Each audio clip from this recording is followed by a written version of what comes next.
Fin du suspense. Président depuis 1997, du district puis de la Casque, Roland Rauth l'a annoncé en avant-première aux conseillers communautaires à travers un courrier. Il ne briguera pas la présidence de la communauté d'Aglo et ne sera candidat à aucun poste de vice-président. Le maire de Sarreguemines, Marc Zingraf, a déjà annoncé qu'il sera candidat à la présidence. Le député Pascal Genft avait simplement affirmé qu'il ne serait pas candidat si Roland Rauth se présentait. Cette annonce pourrait donc changer la donne. Et d'autres conseillers communautaires pourraient se montrer intéressés.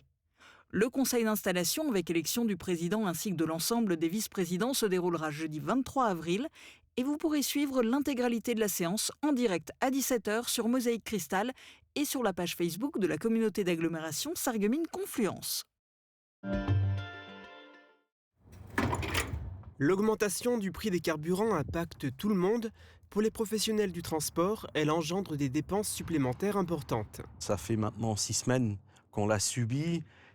Pour nous, l'ensemble de nos entreprises, ça représente un surcoût de 24 000 € hors taxe par semaine. Donc c'est un surcoût massif.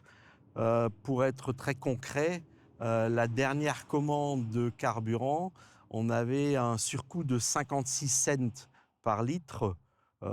Donc à l'échelle d'un parc de 320 autocars, c'est bien entendu une augmentation très importante. 56 cents de plus par litre, cela représente 40% d'augmentation. Ces hausses concernent à la fois les véhicules du groupe Royer Voyage qui roulent au gasoil, mais aussi ceux qui utilisent du biocarburant HVO.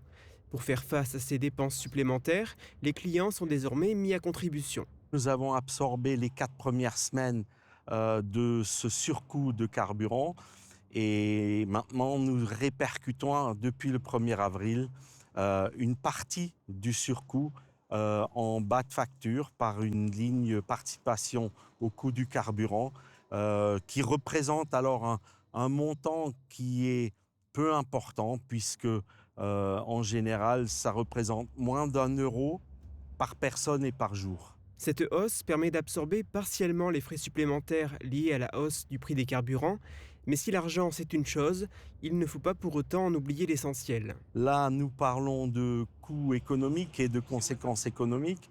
Nous ne pouvons nous empêcher cependant d'avoir une pensée pour toutes ces personnes qui vivent de près ce conflit et qui sont touchées humainement par ce conflit. Ce reportage a été tourné mardi après-midi. Depuis, les pays en guerre autour du golfe Persique ont accepté un cessez-le-feu. S'il reste fragile, il devrait entraîner une réouverture du détroit d'Ormuz et une baisse du coût du baril. Le groupe Royer Voyage espère pouvoir acheter ses carburants moins chers à partir du milieu de la semaine prochaine.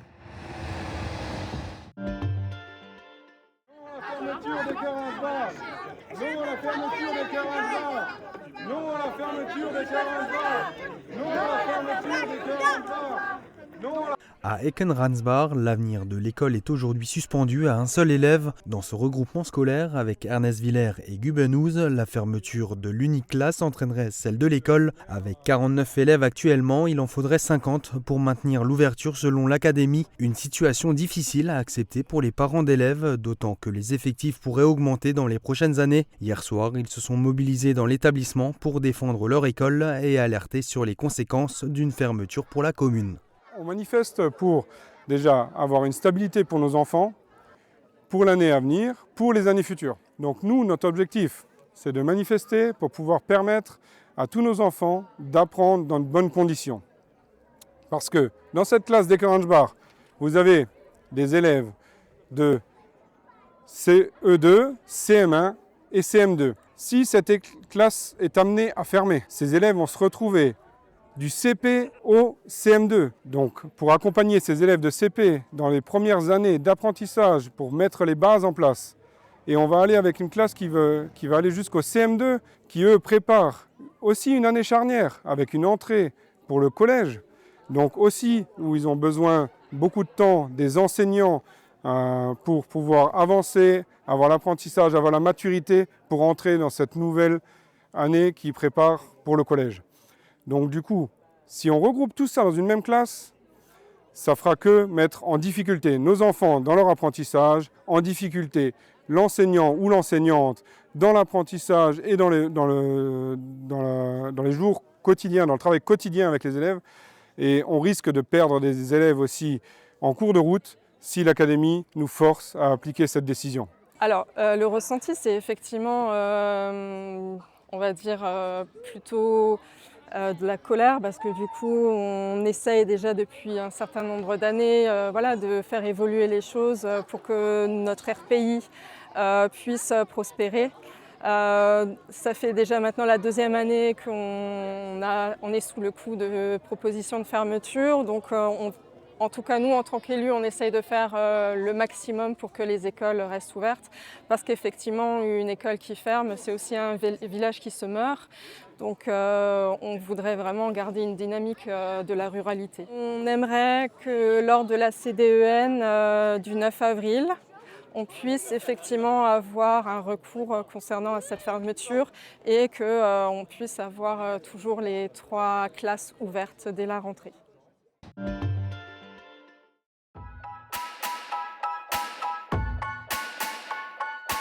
Il y a un an, nous rencontrions Gauthier, alors âgé de 15 ans, en première année d'apprentissage avec le chef étoilé Stéphane Schneider. Et aujourd'hui, il participe au concours du meilleur apprenti de Moselle, aux côtés de 5 autres candidats en cuisine. J'ai pris de l'assurance, j'ai pris de la confiance en moi. Je suis plus autonome que l'année dernière. J'ai décidé de faire le concours juste pour m'adapter au futur concours que je veux faire et pour apprendre, surtout apprendre. Gauthier n'est pas le seul candidat à évoluer dans l'excellence.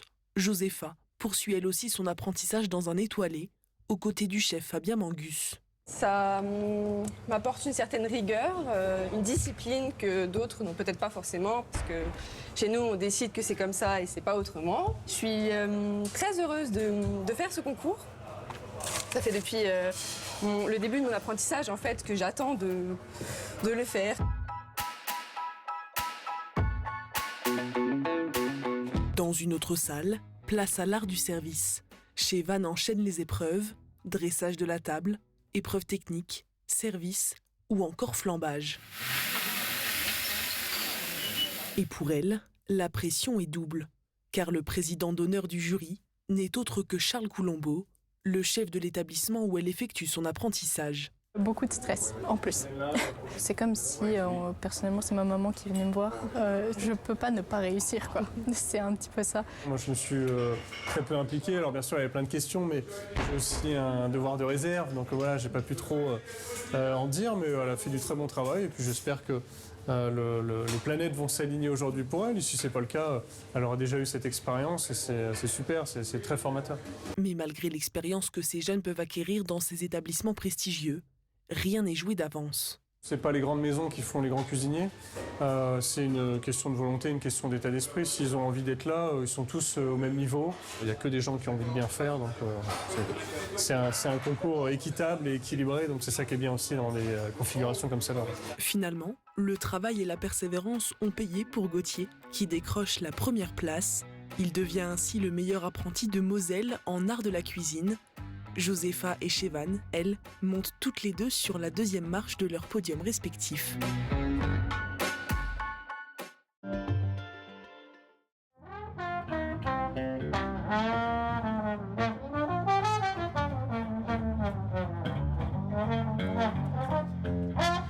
À l'entrée de l'ouvrage du Simserhof, on pouvait entendre le son de la basse et du trombone. C'est le groupe Madame Doug qui s'est installé. Il est originaire du secteur de Strasbourg. Le duo a déjà participé au festival Au gré du jazz à la Petite Pierre. Édouard et Guillaume jouent depuis plusieurs années du jazz ensemble et sont venus faire un blind test humoristique. Ici, le public afflue en fonction des visites. Sa mission est de reconnaître des grands standards de la musique qui ont été arrangés par Édouard et Guillaume. C'est un numéro incroyable. Je pense que rarement les gens ont vu un numéro pareil, puisque une basse et un trombone seul dans un groupe, ça ne se voit pas. Non, ça ne s'est jamais vu. Nous sommes les premiers. C'est la première fois del mundo qu'une chose aussi exceptionnelle arrive. Disons que c'est avant tout un concert de jazz. Voilà, nous on est jazzman depuis au moins 25 ans. Alors, on a fait des tonnes de festivals, des tonnes de groupes, des tonnes de projets. Donc on propose avant tout une musique jazz moderne et c'est une façon, on va dire, un peu ludique de faire connaître cette musique que nous on adore et qu'on aime faire vivre. Voilà, à des gens qui ne sont pas forcément habitués à écouter ce genre de choses. Donc on propose un jazz moderne, mais à travers des morceaux que les gens peuvent reconnaître.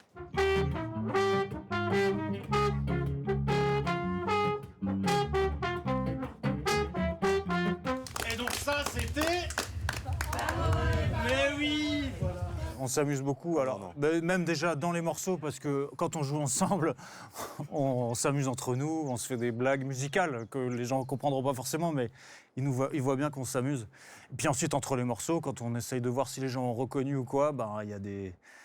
les blagues, elles fusent. Hein. Ah là, il y a beaucoup de blagues. Ouais. On ne se prend pas du tout au sérieux, c'est du jazz. Alors souvent, le jazz, on se dit, oulala, ça va être sérieux. Non, non. Ça ne nous intéresse pas, ça, d'être sérieux. Voilà. Et ce qu'on aime faire, c'est prendre la musique au sérieux, mais pas nous-mêmes au sérieux. Il y a une grosse part d'improvisation déjà dans ce qu'on joue, parce que ce qu'on aime faire principalement, c'est improviser, et dans ce qu'on dit, et dans la façon de réagir avec le public. Parce que des fois, il y en a des super balèzes, ils trouvent tout en 3 secondes. Donc là, faut gagner du temps. Et il y en a d'autres qui galèrent beaucoup plus. Bon, là, ça nous permet un peu de leur expliquer. On donne des indices. Voilà, on trouve des manières que ce soit pas lourd non plus. C'est important, c'est que ça reste drôle.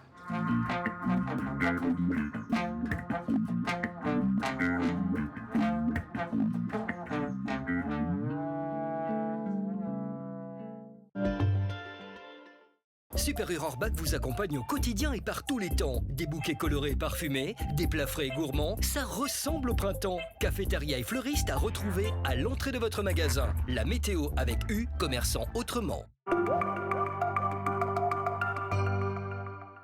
Bonjour tout le monde, les fêtes de Pâques sont passées mais de nombreuses communes ont joué le jeu en décorant leurs rues. Mais saurez-vous reconnaître la commune qui avait installé ces décorations ? Si vous pensez savoir, dites-le nous dans les commentaires sur notre page Facebook. 4 personnes seront tirées au sort pour tenter de remporter une entrée au Cinéma Forum de Sarreguemines. Et côté météo, pour demain, le ciel sera un peu plus couvert avec quelques gouttes de pluie attendues, surtout en matinée. En deuxième partie de journée, quelques rayons de soleil feront de timides apparitions. Côté température, les minimales iront de 8 à 10 degrés et les maximales de 16 à 18 degrés.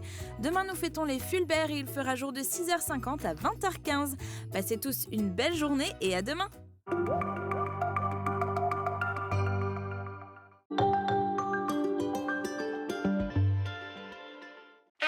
Je crains que les appareils ne soient pas adaptés à mon oreille. Avoir des appareils auditifs sur mesure, c'est tout à fait possible. Grâce à l'autoscan, nous modélisons en 3D votre oreille pour que votre appareil épouse parfaitement les formes de votre conduit auditif et vous offre un confort optimal.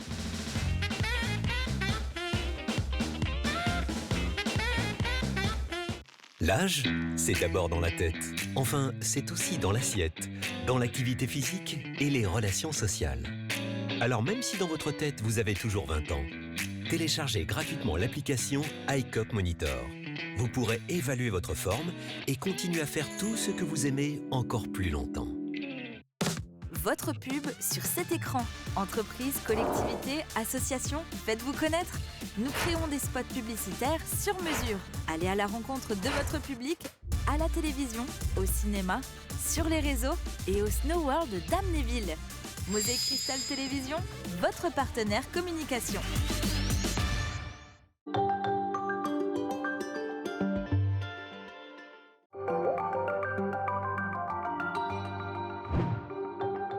Et si la médecine pouvait aider à donner la vie ? Ce nouveau numéro de Polygone est consacré à la procréation médicalement assistée, désormais ouverte à toutes.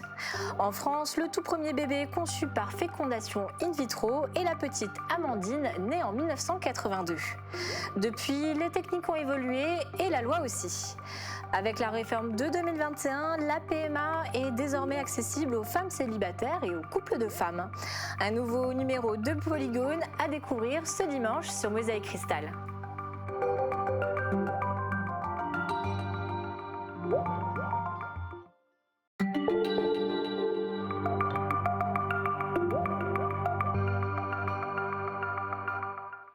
Bonjour à toutes et à tous. Après plusieurs années plus discrètes, les grandes compétitions équestres vont faire leur retour à Lemberg.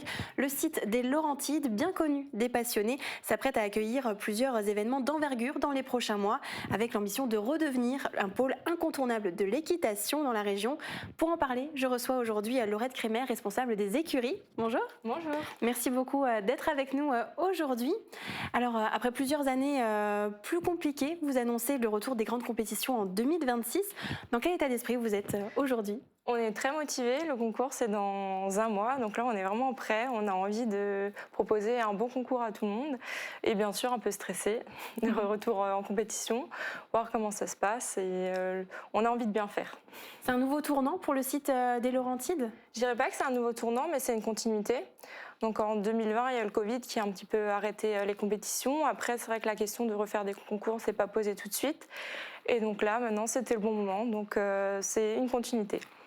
Et alors, malgré ça, vous avez dit depuis le Covid un petit peu un arrêt des grandes compétitions, mais vous avez tout de même continué à organiser des concours de moins grande envergure. C'était important de maintenir tout de même une activité Oui, c'était important. Après, on a fait des concours sur un jour qui sont plus faciles du coup à organiser.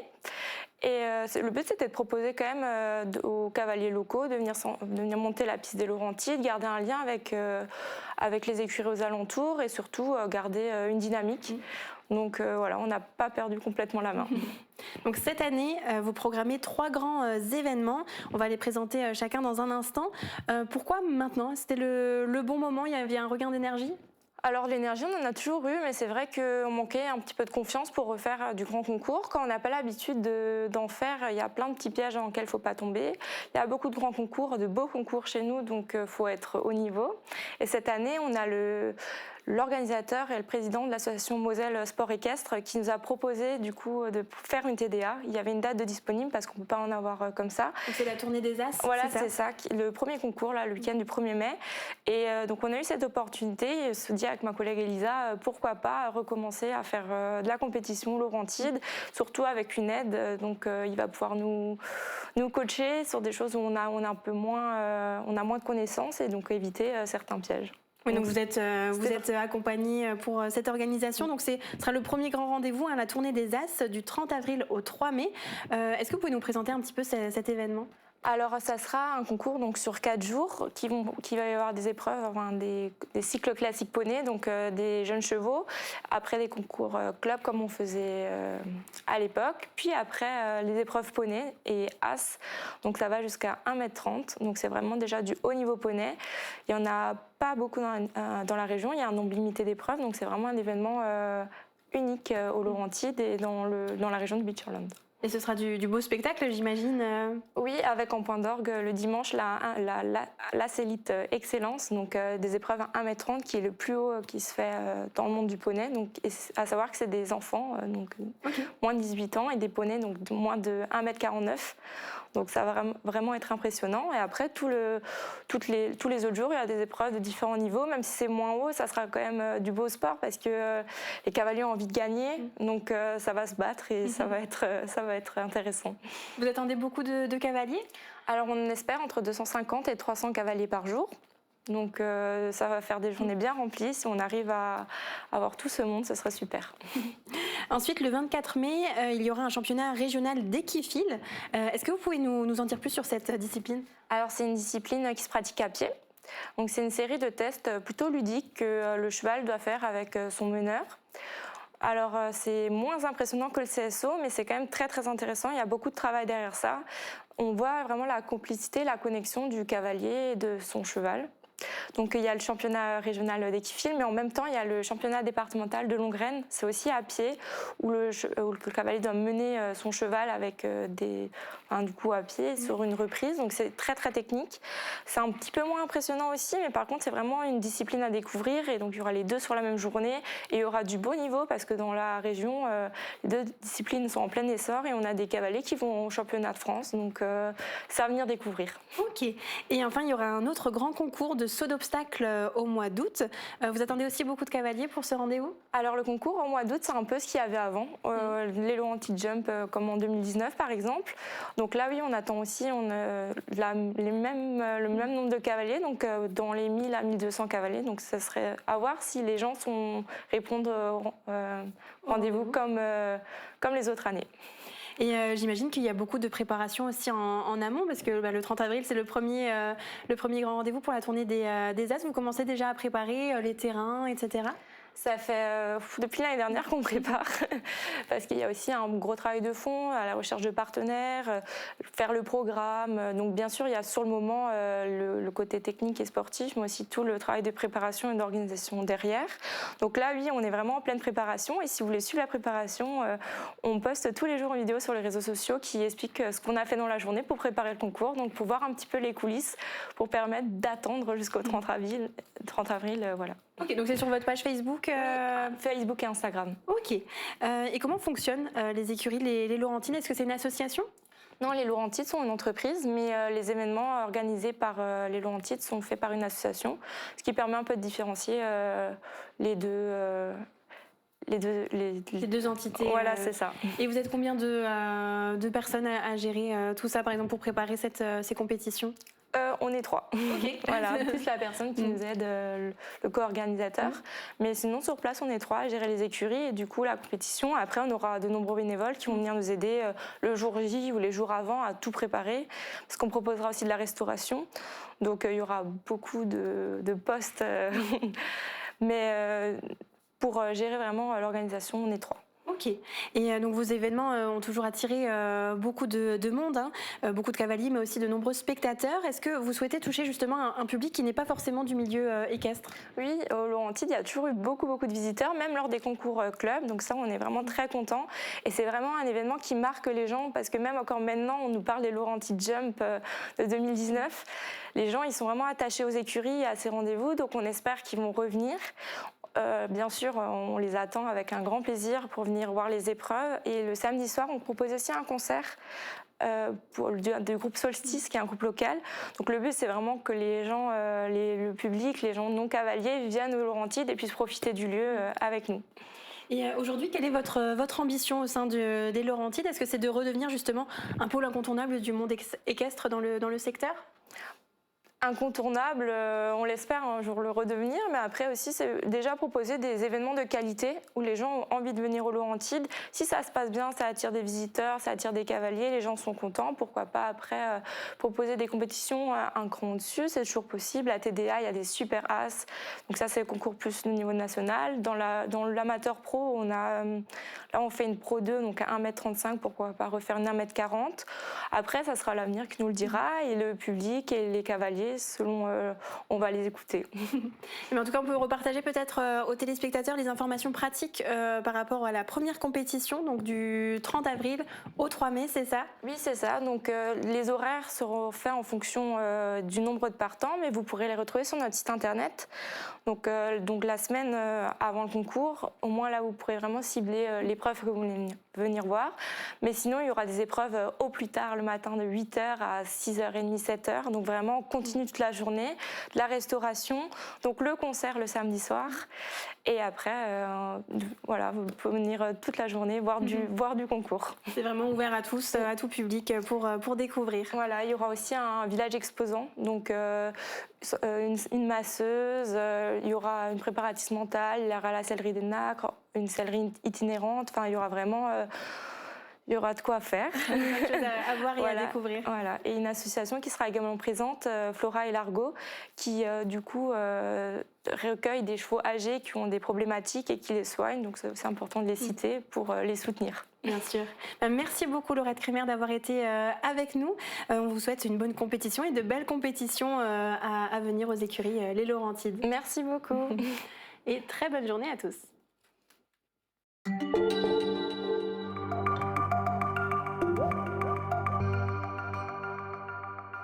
C'est mon histoire, c'est ma création. Il y a mon coup de patte, il y a mon coup de scie, il y a c'est mon histoire. Après, ça peut être la forme des tuiles. Il y en a qui vont vous mettre un morceau comme là, un morceau de caoutchouc. dessus. Moi, je vais le modifier, puis je vais faire comme là, je vais faire une imitation de tuile, ou comme celui-là qui est là en haut, juste avec un lattage dessus. Depuis 2020 et la période du Covid, Clément Sonic, désormais retraité, consacre une partie de son temps libre à une passion bien particulière, fabriquer ses propres nichoirs pour les oiseaux. Des premières esquisses sur le papier jusqu'aux derniers ajustements, chaque modèle est entièrement imaginé et réalisé par ses soins. Ça, c'est toujours ma base du nichoir. Il me faut toujours, de toute façon, toujours un plan. Je commence toujours par un plan, par une base. Et la plupart du temps, je travaille qu'avec des chutes, des morceaux de planche, des morceaux de palette. Donc, il faut que je découpe après toutes mes lamelles de bois. Ça, c'était un décor sur le mangeoire dehors. C'était un décor en relief. Et ça, c'est des nichoirs traditionnels. C'est la taille réelle dans laquelle je vais le fabriquer. Une fois les plans finalisés, direction son atelier. C'est ici que les idées prennent forme, entre outils, bois de récupération et beaucoup de patience. Voici mon coin bricolage. J'ai les pièces que j'ai déjà prédécoupées du fameux hibou.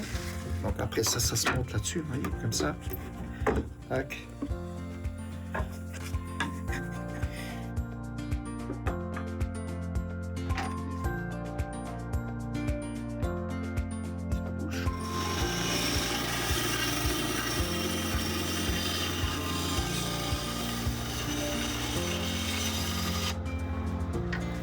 Ça, je fais au moment où je le reprends pour faire les finitions. Donc ça, c'est le boulot après, le boulot d'ajustage à faire. Là. Oui.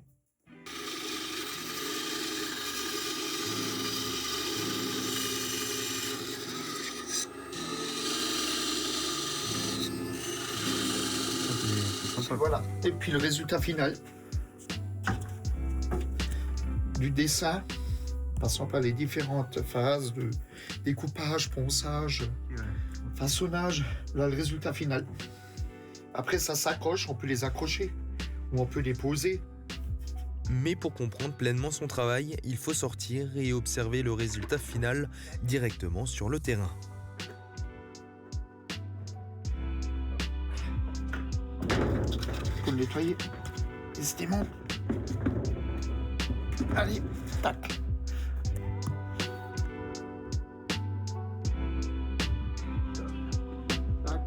Chaque nichoir possède ses particularités, pensées en fonction des espèces et de leur habitude. Un travail précis où chaque détail compte. C'est découpé pareil, c'est découpé sur la scie à chantourner, vous voyez. Faut faire. Je crois que c'est celui-là où j'ai mis le plus longtemps, celui-là, les deux là. J'ai mis le plus longtemps. Je crois que celui-là, j'ai dû bosser une quinzaine de jours dessus. Sur le champignon. Ouais, la fontaine, c'est comme le banc. Le banc, c'est fait avec des allumettes. Je colle ça avec des allumettes. Bon, et comme dit, tout ça, à chaque fois, ça s'est découpé sur le visuel de devant qui joue. Après, il faut faire de façon à ce que, comme là, sur le côté, vous voyez, qu'il y ait quelque chose qui soit habillé, quoi. Mais derrière ces petites constructions se cache aussi un esprit de partage. Sur les réseaux sociaux, passionnés et amateurs échangent conseils et expériences pour mieux aider la biodiversité. Il y a beaucoup de partage. Il y a les Américains, ils ont un site qu'avec des nichoirs. Mais bon, c'est nouveau américain, il y a nous là des mesures. Donc ils font des nichoirs qui font 1 mètre sur 1 mètre de haut, des trucs. Il faut rester réaliste.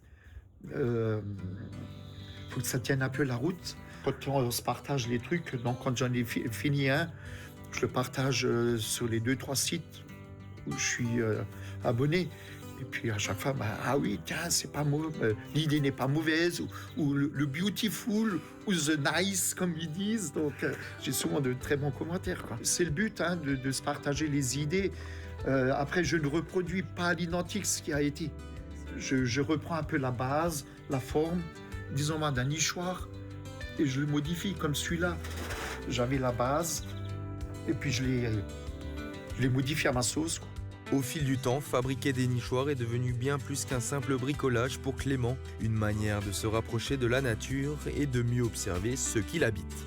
Il n'y a pas de plaque d'immatriculation dessus où on peut les repérer. On n'arrive pas à savoir si c'est le même couple qui revient ou pas, ou là, j'arrive pas à savoir. Ceux-là qui sont là en haut, je sais qu'ils ont été visités. J'ai observé le manège au mois de novembre. Je sais que là en haut, sur les 4, il y en a 3 qui vont être pris. C'est étonnant des fois ce qu'on retrouve dans les nichoirs avec la matière dont ils font le nid. C'était que des restes de tissu, de mousse. Il n'y avait que ça dedans. Et lorsque le dernier coup de vis est donné, reste toujours la même satisfaction, celle d'avoir créé un refuge prêt à accueillir une nouvelle vie. Je suis content. Donc, je le montre à ma femme, ce qu'elle en pense. Déjà, les plans, quand je fais des plans, je demande déjà à ma femme ce qu'elle en pense. Donc, elle me donne son avis, donc je modifie ou je laisse tel quel, ou je les envoie à mes enfants, les photos du plan. Je leur demande ce qu'ils en pensent, il faut que je modifie, puis voilà. Et donc, elle montre les photos, et puis donc, une petite fierté, quoi. Puis bon, après, comme dit, c'est le plaisir de faire, et puis une fois que le résultat est là, dire, j'ai quand même fait quelque chose de chouette, c'est quand même sympa, ça me plaît. On aide un petit peu la nature à faire quelque chose.